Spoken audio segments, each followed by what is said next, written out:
68살 평생 가족을 위해 살아온 한 여성이 갑자기 모든 것을 내려놓고 인생 최초의 도전에 나섰습니다. 남들은 은퇴를 준비할 나이에 시작한 작은 찻집, 그리고 그곳에서 펼쳐진 기적 같은 변화들. 하녀 취급받던 엄마가 어떻게 주목받는 사업가가 되었는지, 그리고 68배 찾아온 낭만적인 사랑은 어떻게 시작되었는지.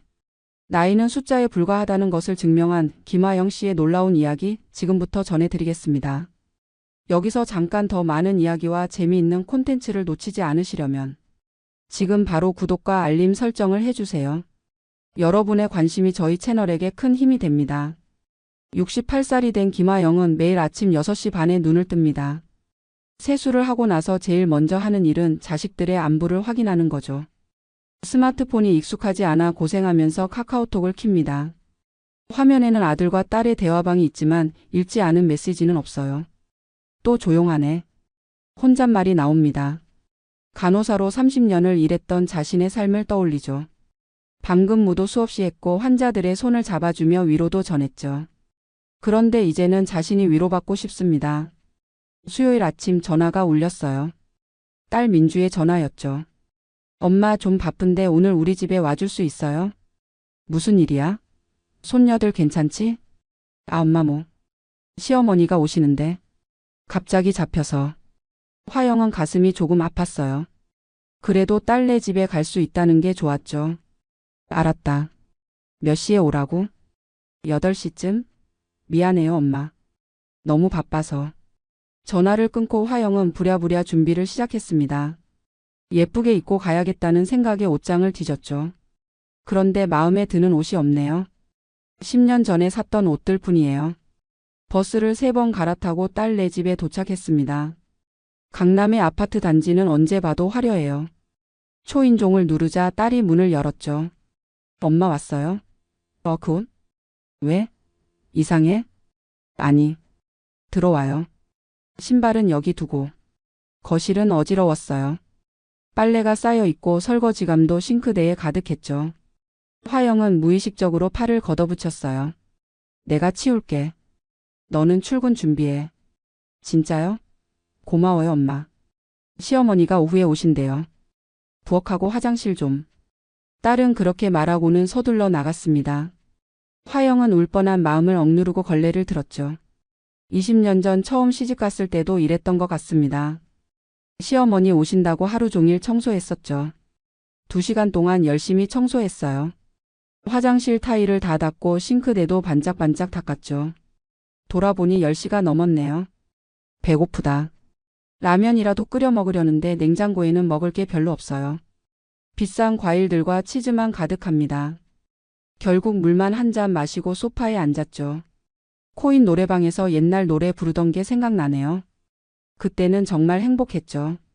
동료 간호사들과 밤샘 수술 끝나고 같이 떡볶이 먹던 시절이 그립습니다. 현관문이 열리는 소리에 깜짝 놀라 일어섰어요. 사위 정우가 들어왔죠. 어머님 언제 오셨어요? 아침에 왔어. 민주가 부르더라. 아 그러셨구나. 참 어머님 저희 편의점 가서 김밥 좀 사다 주실 수 있어요? 배가 너무 고파서. 화영은 말문이 막혔죠. 방금 2시간 넘게 청소했는데 김밥을 사오라니. 그래도 착한 사위니까 거절하지 못하고 나갔습니다. 편의점에서 김밥과 우유를 들고 돌아오는 길 화영은 문득 생각했어요. 나는 언제까지 이렇게 살아야 하지? 딸네 집 화장실 타일을 닦으며 화영은 무릎이 시렸습니다. 68배 이런 일을 하고 있다니. 아직도 자신이 누구인지 생각해보고 있었죠. 오후 2시쯤 현관문이 다시 열렸어요. 시어머니가 오신 모양입니다. 화영은 빗자루를 들고 일어나다가 그만 비틀거렸죠. 아이고. 아 어머님. 여기 계셨네요. 사위가 황급히 달려와 팔을 부축했습니다. 그리고 무심코 던진 말이 화영의 마음을 찔렀죠. 또 청소하고 계셨어요? 아휴 고맙긴 한데 좀 쉬시지. 그 목소리에 담긴 미안함인지 짜증인지 모를 뉘앙스. 화영은 자리에서 일어났어요. 됐어. 나도 이제 가야겠다. 예? 밥이라도 드시고 가시죠. 저희가 주문해서.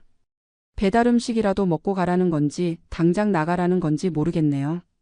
화영은 가방을 들고 현관으로 향했습니다. 집으로 돌아오는 버스 안에서 화영은 한숨만 내쉬었어요. 통장을 꺼내 잔고를 확인했죠. 연금으로 살기는 하지만 넉넉하지 않아요. 그래도 무언가를 시작할 수는 있지 않을까 생각했습니다. 집에 도착해 오래된 장롱을 뒤졌어요. 맨 아래 서랍에서 사진첩 하나를 꺼냈죠. 젊은 시절에 자신이 웃고 있었어요. 간호사 수련복을 입고 친구들과 찍은 사진이었죠. 그때는 참 예뻤구나. 사진 속 자신에게 말을 걸었습니다. 그리고 계속 페이지를 넘겼어요. 결혼식 사진, 아이들 돌 사진, 가족 사진. 모든 사진에서 자신은 늘 뒤쪽에 서 있었죠. 밤이 깊어질수록 화영의 생각도 깊어졌어요. 진짜 이대로 살 순 없어. 다음날 아침 화영은 평소보다 일찍 일어났습니다. 샤워를 하고 깔끔한 바지를 입었죠. 오랜만에 화장품도 펴 발랐어요. 어디 가는 걸까? 거울 속 자신에게 물었습니다. 아직 확실하진 않지만 뭔가 시작해야 할 것 같았죠. 복지관에서 나눠준 지역신문을 뒤적였어요. 상가 임대 광고가 몇 개 보였습니다.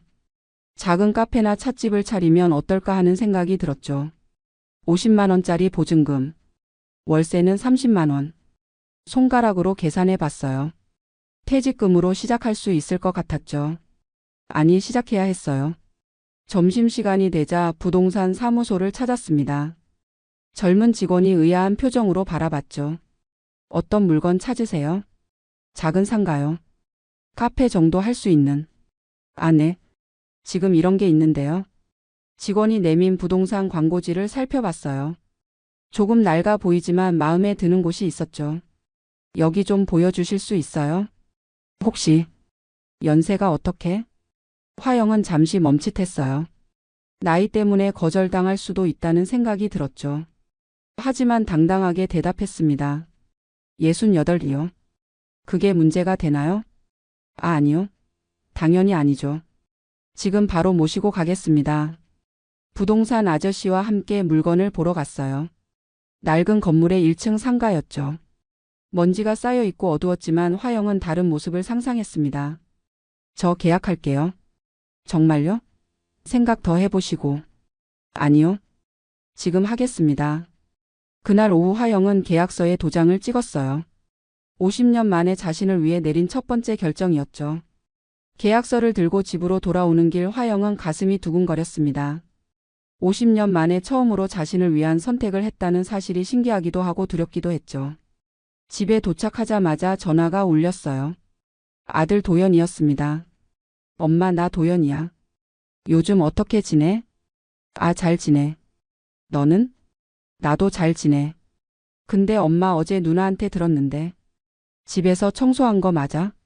화영은 괜히 기분이 나빴어요. 딸이 자신이 청소하러 왔다고 일러 바쳤나 봅니다. 응, 민주가 와달래서. 시어머니 오신다고. 에이, 엄마도 참. 그럴 필요 없는데. 전화를 끊고 나니 더 허탈했어요. 아들조차 자신을 하녀 취급하는 것 같았죠. 화영은 결심을 굳혔습니다. 다음 날부터 상가 청소를 시작했어요. 30년 동안 안 써서 먼지가 잔뜩 쌓여 있었죠. 벽지를 뜯고 바닥을 닦고 창문을 닦으며 땀을 뻘뻘 흘렸습니다. 일주일 후 작은 찻집의 모습이 드러났어요. 가구는 중고로 구입하고 차와 앙금플라워 떡케이크는 직접 만들기로 했죠. 인터넷 강의로 공부했습니다. 와, 이런 것도 있구나. 유튜브에서 떡케이크 만드는 방법을 보며 감탄했어요. 손주들이 하는 걸 옆에서 보기만 했던 스마트폰이 이렇게 도움이 될 줄이야. 개업 일주일 전 아이들에게 연락했습니다. 단체 톡방에 글을 남겼죠. 다음 주 월요일부터 다시 여는 찻잔이라는 찻집을 운영합니다. 와서 구경도 하고 차 한잔 해요. 한참 후에야 답장이 왔어요. 도연 엄마 진짜 장사하시게? 괜찮으실까? 민주 갑자기 왜요? 힘들지 않으세요? 답답한 마음에 직접 전화를 걸었습니다. 엄마 나이에 장사를 왜 해요? 힘들잖아요. 민주가 걱정 섞인 목소리로 말했죠. 내가 하녀처럼 부르니까 내 일을 찾은 거야. 뭐라고요? 난 이제 내 삶을 살고 싶어. 응원해주면 좋겠지만 반대해도 할 거야. 전화를 끊고 나니 속이 시원했어요. 태어나서 이렇게 당당하게 말해본 적이 없었죠. 개업 전날 밤 화영은 잠을 이루지 못했습니다. 손님이 한 명도 안 오면 어쩌지? 음식이 맛없으면? 실패하면 아이들에게 뭐라고 하지? 불안한 마음에 라디오를 켰어요. 조수미의 노래가 나왔죠. 한 500년을 살아야 내 한을 풀 것 같아. 눈물이 핑 돌았습니다. 정말 한이 많았던 것 같습니다. 그런데 이제야 자신을 위해 살기 시작했죠. 월요일 아침 6시 화영은 일어나 샤워를 했습니다. 예쁜 앞치마를 두르고 찻집으로 향했죠. 문 앞에 직접 쓴 간판을 달았어요. 다시 여는 찻잔. 오전 9시 문을 열었습니다. 거리는 한산했고 지나가는 사람도 별로 없었어요. 10시가 되도록 손님이 없었죠. 맞아, 옛날부터 아침은 원래 한가하지. 스스로를 위로했습니다. 그런데 11시가 되어도 12시가 되어도 손님이 없었어요. 점심시간인데도 조용했죠. 화영은 문을 닫고 싶은 마음이 굴뚝 같았습니다. 아이들 말이 맞는 건가? 이 나이에 무슨 장사를. 그때 딸랑딸랑 문이 열렸어요. 할머니 한 분이 들어오셨죠. 여기 새로 생긴 찻집 맞나? 냄새가 좋아서 들어왔는데. 화영은 벌떡 일어나 인사했습니다. 네, 맞아요. 어서 오세요. 첫 손님이었어요. 화영은 정성껏 차를 우려내고 떡케이크도 예쁘게 담아냈죠. 아이고, 이게 뭐야? 이렇게 예뻐? 할머니의 감탄사에 화영은 뿌듯함이 차올랐습니다. 첫 손님 할머니가 돌아가시고 나서 화영은 한숨을 돌렸습니다. 시계를 보니 오후 3시가 넘었네요. 그 이후로 손님이 한 명도 없었습니다. 이대로 문 닫아야 하나. 걱정이 앞섰지만 매일 같은 일이 반복되었습니다. 손님은 서너 명 정도였고 그마저도 구경만 하고 가는 날도 있었죠. 주말이 되자 아들 도연이 찾아왔습니다. 엄마, 이게 뭐야? 장사가 안 되는 거 아냐? 시작한 지 얼마 안 됐잖아. 곧 나아질 거야. 엄마 나이에 이런 거 하기 힘들 텐데. 그냥 집에서 편히 쉬는 게 어때? 화영은 고개를 저었어요. 나도 뭔가 해보고 싶었어. 줄곧 남을 위해서만 살았잖아. 아들은 이해하지 못하는 표정이었습니다. 하지만 화영은 포기할 생각이 없었죠. 이틀 후 복지관 노래교실에서 만났던 이순자 씨가 찾아왔어요. 화영아, 여기가 네 가게구나. 깔끔하네. 순자야. 어떻게 알고? 토요일에 누가 와서 홍보를 하더라고. 아, 남자 손님이었어. 화영은 궁금했지만 순자 씨와 즐거운 시간을 보냈습니다. 차를 마시며 오랜 옛날 이야기도 나눴죠. 그럼 우리 싸기회 여기서 할까? 순자 씨의 제안에 화영은 기뻤어요. 싸기회는 복지관 여자 어르신들의 모임이었거든요. 다음 주 수요일 6명의 어르신들이 찻집을 찾아왔습니다. 오후 2시부터 4시까지 차를 마시며 이야기꽃을 피웠죠. 여기 떡케이크 맛있다. 그래? 나도 먹어보자. 어르신들의 입소문이 나기 시작했습니다. 점심 이후 시간에는 동네 어르신들이 삼삼오오 모여들었죠. 화영은 낮 시간대를 어르신 카페로 운영하기로 했습니다.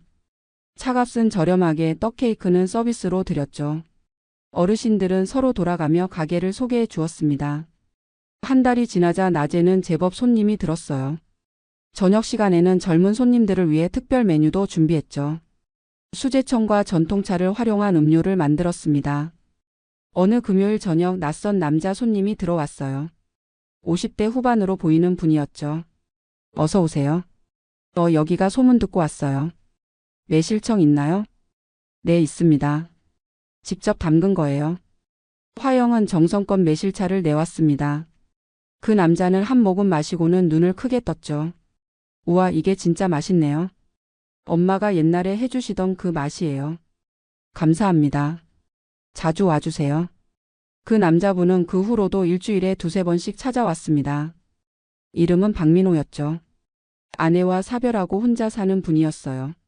어느 날 박민호 씨가 제안했습니다. 사장님, 요즘 젊은 사람들이 올드한 게 유행이래요. 인스타그램 홍보 좀 해보면 어떨까요? 인스타그램이 뭐예요? 아, 그게요? 박민호 씨는 친절하게 스마트폰 사용법을 알려주었습니다. 사진 찍는 법부터 올리는 법까지 차근차근 가르쳐 주었죠. 화영은 처음으로 자신의 가게 사진을 올렸어요. 떡케이크와 전통차 사진이었죠. 몇 시간 지나지 않아 좋아요가 달리기 시작했습니다. 어머, 이게 뭐예요? 사람들이 좋아한다는 표시예요. 진짜? 신기하네. 그날 저녁 젊은 손님 둘이 찾아왔어요. 여기 인스타에서 봤어요. 떡케이크 먹으러 왔어요. 화영은 뿌듯했습니다. 새로운 세상이 열리는 기분이었죠. 밤늦게 가게 문을 닫고 집으로 돌아오는 길 박민호 씨가 걸어왔어요. 오늘 장사 잘 되셨어요? 네, 덕분에. 스마트폰 가르쳐 주셔서 감사해요. 천만에요. 사실 저도 여기 오는 게 즐거워요. 화영은 갑자기 심장이 두근거렸습니다. 이런 기분은 정말 오랜만이었죠.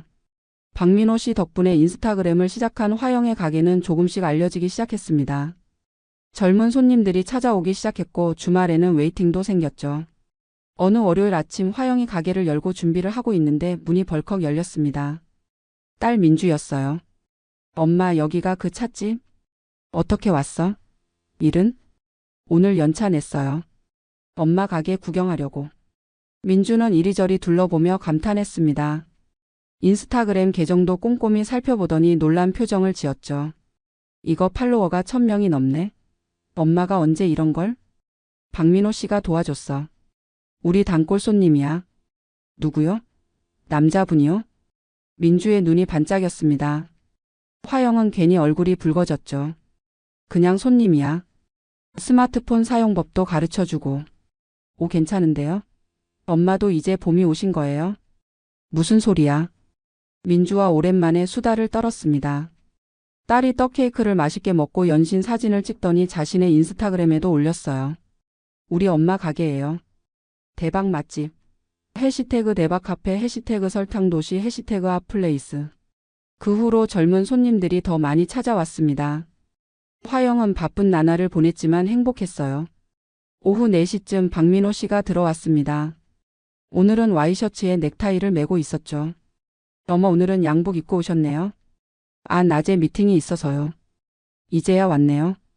박민호 씨는 평소처럼 매실차를 주문했습니다. 그런데 오늘은 뭔가 달라 보였어요. 계속 뭔가 말하려다 말더니 한참을 망설였죠. 사장님. 아니, 화영 씨. 네? 저. 이번 주말에 시간 괜찮으시면 영화 보러 가실래요? 화영은 깜짝 놀랐습니다. 영화? 남자와 영화를? 마지막으로 영화를 본 게 언제였더라? 아마 아이들이 초등학교 다닐 때였던 것 같습니다. 그게. 아니면 말고요. 갑작스럽게 이상한 제안 한 것 같네요. 아니, 좋아요. 화영도 모르게 대답이 튀어나왔습니다. 박민호 씨는 환한 미소를 지었죠. 정말요? 토요일 오후 2시 어때요?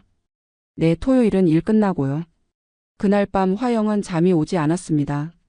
정말 영화를 보러 가기로 한 걸까? 이게 맞나? 이 나이에? 다음 날 아침 일찍 복직한 친구 순자 씨에게 전화했어요. 순자야, 나 남자분하고 영화 보러 가기로 했어. 뭐? 진짜? 그 박민호 씨? 아이고, 화영아 축하해. 뭐 입고 갈 거야? 그게. 뭘 입어야 할지 모르겠어. 에이, 평소처럼 입어라. 자연스러운 게 최고지. 토요일이 되었습니다. 화영은 가게 문을 여는 것보다 더 긴장되었어요. 평소보다 일찍 분주하게 움직였죠. 손님들이 신기한 듯 바라봤습니다. 사장님, 오늘 뭔가 다르세요? 아, 그래요? 아무것도 안 했는데. 1시 반쯤 되자 박민호 씨가 들어왔습니다. 깔끔한 캐주얼 옷차림이었죠. 준비 다 하셨어요? 네, 금방요. 화영은 서둘러 앞치마를 벗고 가방을 챙겼습니다. 복직한 친구들이 갑자기 몰려와 소란을 피웠죠. 어머, 화영아.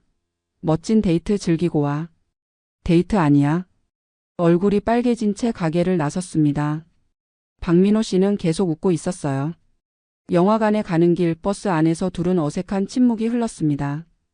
68이라는 나이가 무색하게 화영은 20대 소녀처럼 설레고 있었죠. 영화는 로맨스 코미디였어요. 오랜만에 영화를 보니 새로웠습니다. 옆에서 박민호 씨가 웃을 때마다 화영도 따라 웃었죠. 영화가 끝나고 카페에 앉았습니다. 오랜만에 영화 봤는데 재밌었어요. 저도요. 사실 혼자 영화 보는 게 좀 쓸쓸했거든요. 아드님은 안 오세요? 학교 기숙사 생활해요. 방학 때나 집에 오죠. 서로의 이야기를 나누다 보니 시간이 금방 흘렀습니다. 해가 저물었고 가게로 돌아가야 할 시간이었죠. 오늘 너무 즐거웠어요. 박민호 씨가 말했습니다. 저도요. 고마워요. 화영은 진심으로 감사했습니다. 이렇게 누군가와 편하게 시간을 보낸 게 언제였는지 기억도 안 났죠. 그날 밤 화영은 오랜만에 기분 좋은 밤을 보냈습니다. 거울을 보며 웃음을 지어보기도 하고 옷장을 정리하기도 했죠. 마치 봄이 온 것 같았습니다. 박민호 씨와의 영화 데이트 이후 화영의 일상은 조금씩 달라졌습니다. 미소가 자연스럽게 지어졌고 거울을 자주 들여다보게 되었죠. 주름이 신경 쓰이긴 했지만 예전처럼 절망적이진 않았어요. 가게 운영도 점점 안정화되었습니다. 낮에는 동네 어르신들이, 오후에는 젊은 손님들이 찾아왔죠. 예산 시간에는 박민호 씨가 빠지지 않고 왔습니다. 사장님, 기사 났어요. 어느 날 동네 신문 기자 한 명이 들어와 사진을 찍고 인터뷰를 했습니다. 68배 카페 창업, 인생 이모자 꿈꾸는 김화영 씨라는 제목의 기사가 실렸죠. 아이들에게서 연락이 왔습니다. 엄마, 기사 봤어요. 멋있어요. 민주의 카톡이었어요. 아들도 전화를 걸어왔죠. 엄마, 진짜 대단하시네요. 기사 나왔다고 회사에서 난리예요. 자랑스러워요. 아이들이 정말로 자신을 인정해 주는 것 같아 눈물이 핑 돌았습니다. 주말이 되자 동네의 젊은 블로거들이 가게를 찾아왔어요. 인스타그램 핫플레이스로 소개되더니 손님이 급격히 늘었죠. 사장님, 이거 떡케이크 예쁘다. 인스타에 올려도 될까요? 물론이죠. 많이 올려주세요. 손님들이 사진을 찍고 SNS에 올리는 모습을 보며 화영은 뿌듯했습니다. 이제는 스마트폰도 능숙하게 다루게 되었죠. 어느 금요일 저녁 박민호 씨가 꽃다발을 들고 왔습니다. 뭐예요, 이게? 그냥 드라마에서 본 것 같기도 하고. 화영은 웃음이 터졌습니다. 이런 로맨틱한 상황이 자신에게 일어날 줄이야. 이번 주말에 같이 공연 보러 갈까요? 서울시향 연주회인데. 서울시향이요?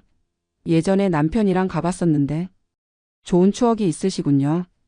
아니에요. 남편은 중간에 졸았어요. 혼자 감상했죠. 둘은 소리 내어 웃었습니다. 이런 편안한 대화는 처음이었어요. 주말 연주회는 정말 좋았습니다. 베토벤의 교향곡이 연주되는 동안 화영은 가슴이 벅차올랐죠. 옆에서 박민호 씨도 음악에 심취한 표정이었어요. 연주회가 끝나고 산책을 했습니다. 화영 씨, 저 말씀드릴 게 있어요. 네, 뭐예요? 우리 교제해도 될까요? 화영은 심장이 두근거렸습니다. 68배 교제라니. 그런데 이상하지 않았어요. 오히려 자연스러웠죠. 저도. 좋아요. 두 사람의 손이 자연스럽게 닿았습니다. 따뜻했어요. 그 후로 화영의 삶은 더욱 풍성해졌습니다. 가게는 날마다 번창했고 아이들과의 관계도 좋아졌죠. 하지만 무엇보다 자신을 사랑하게 된 것이 가장 큰 변화였어요. 어느 목요일 밤 가게 문을 닫고 나서는데 박민호 씨가 있었습니다. 같이 차 한잔 하실래요? 여기서 말고 제 가게에서 그럴까요? 화영은 당당하게 대답했습니다. 이제는 누군가의 딸이나 엄마가 아닌 자신 그 자체로 살아가고 있었죠. 새벽 2시까지 둘은 많은 이야기를 나눴습니다. 아픈 기억도 행복했던 순간도 앞으로의 꿈도. 화영은 처음으로 자신의 진짜 이야기를 나눌 수 있는 사람을 만났다는 걸 알았어요. 집에 갈까요? 새벽 3시가 넘었네요. 네, 가요. 내일도 일찍 열어야죠. 둘은 함께 가게 문을 잠그고 나왔습니다. 서울의 밤거리는 고요했고 공기는 선선했죠. 화영은 생각했습니다. 이렇게 늦은 나이에도 새로운 시작이 가능하구나. 그리고 그것이 결코 늦지 않았다는 것을. 박민호 씨와의 관계가 깊어지면서 화영의 삶은 완전히 달라졌습니다. 가게는 더욱 번성했고 아이들도 이제는 진심으로 엄마를 응원했죠. 어느 일요일 아침 가족들이 찻집에 모였습니다. 딸 민주, 사위 정우, 아들 도영까지. 모두 화영이 차려준 차와 떡케이크를 맛있게 먹었어요. 엄마, 진짜 대단하세요. 이렇게 성공할 줄 누가 알았어요. 도연이 진심 어린 미소로 말했습니다. 응, 엄마, 우리도 잘못했어요. 그동안 엄마를 너무 당연하게 생각했던 것 같아요. 민주도 미안한 표정이었죠. 화영은 가슴이 뭉클했어요. 아니야. 이해해. 나도 그렇게 살아왔으니까. 이제부터는 달라질게요. 엄마가 하고 싶은 거 다 하세요. 가족들의 진심 어린 응원에 화영은 눈물을 훔쳤습니다. 그날 오후 박민호 씨가 들어왔습니다. 뭔가 중요한 얘기가 있는 듯 진지한 표정이었죠. 화영 씨, 잠깐 이야기 좀 할 수 있을까요? 네, 뭔가요? 박민호 씨는 한참을 망설이더니 입을 열었습니다. 제가 다음 달에 부산으로 내려가게 됐어요. 아들이 있는 곳인데 손자도 봐야 하고. 화영은 순간 가슴이 철렁했습니다. 박민호 씨가 없는 일상은 상상할 수 없었죠. 그런데 혹시 같이 가실 수 있을까요? 네? 결혼은 아니더라도 같은 동네에 살면서 서로를 돌봐주며 살 수 있지 않을까요? 화영은 깜짝 놀랐습니다. 부산? 서울을 떠나? 그런데 이상하게도 두렵지 않았어요. 조금 생각할 시간을 주세요. 물론이죠. 천천히 생각하세요. 그날 밤 화영은 고민했습니다. 서울에 가게 동네 사람들, 아이들. 하지만 박민호 씨와의 새로운 삶도 매력적이었죠. 다음 날 가족들을 만나 이야기했습니다. 엄마, 그분이 좋으시면 가세요. 우리는 괜찮아요. 정말? 내가 없어도? 엄마, 이제 엄마 삶을 사세요. 우리도 다 컸잖아요. 아이들의 격려에 화영은 결심했습니다. 한 달 후 화영은 부산행 KTX를 탔습니다. 서울의 가게는 열정적인 젊은 창업가에게 넘겼죠. 부산에서는 박민호 씨와 함께 작은 카페 겸 찻집을 열었어요. 다시 여는 찻잔 마이너스 해운대점. 간판이 새로워졌지만 화영의 철학은 그대로였습니다. 사람들에게 따뜻한 차 한 잔과 위로를 주는 것. 부산의 바다가 보이는 카페에서 화영은 진정한 자유를 느꼈습니다. 박민호 씨와 함께 손을 잡고 산책을 하고 아침마다 같이 장을 보고 저녁엔 같이 차를 마시며 하루를 정리했죠. 한 번도 이렇게 행복해 본 적 없어요. 화영이 말하자 박민호 씨가 웃었습니다. 우리는 이제 시작이에요. 앞으로 더 행복한 일들이 많을 거예요. 주말이면 서울에서 아이들이 찾아왔습니다. 손자, 손녀들과 함께 바다를 보며 시간을 보내는 것도 즐거웠죠. 할머니, 여기 너무 좋아요. 그래? 엄마도 여기가 좋아. 부산의 찻집은 금방 입소문이 났습니다. 서울에서의 인기가 부산까지 이어진 거죠. 젊은 손님들과 동네 어르신들이 함께 어우러지는 공간이 되었어요. 어느 일요일 저녁 가게 문을 닫고 바다를 바라보며 차를 마셨습니다. 우리 잘한 거 맞죠? 화영이 물었습니다. 물론이죠. 우리는 지금 제대로 살고 있어요. 박민호 씨가 화영의 손을 잡았습니다. 따뜻했어요. 68배 이런 행복이 있는 줄 몰랐어요. 나이는 숫자일 뿐이에요. 중요한 건 어떻게 사느냐죠. 화영은 고개를 끄덕였습니다.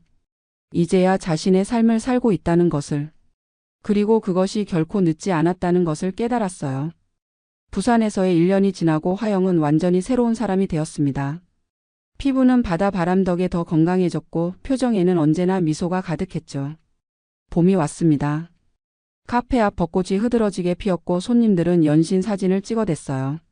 화영은 이제 스마트폰을 능숙하게 다뤘습니다. 인스타그램에 벚꽃 사진을 올리자 순식간에 좋아요가 1000개를 넘었죠. 화영 씨, 오늘 우리 갯바위에 가볼까요? 박민호 씨가 제안했습니다. 일요일이라 가게는 쉬는 날이었죠. 둘은 손을 꼭 잡고 갯바위로 향했어요. 파도가 부서지는 소리와 갈매기 울음소리가 어우러졌습니다. 민호 씨, 고마워요. 뭐가요? 다시 살 수 있게 해줘서요. 나 자신을 사랑할 수 있게 해줘서.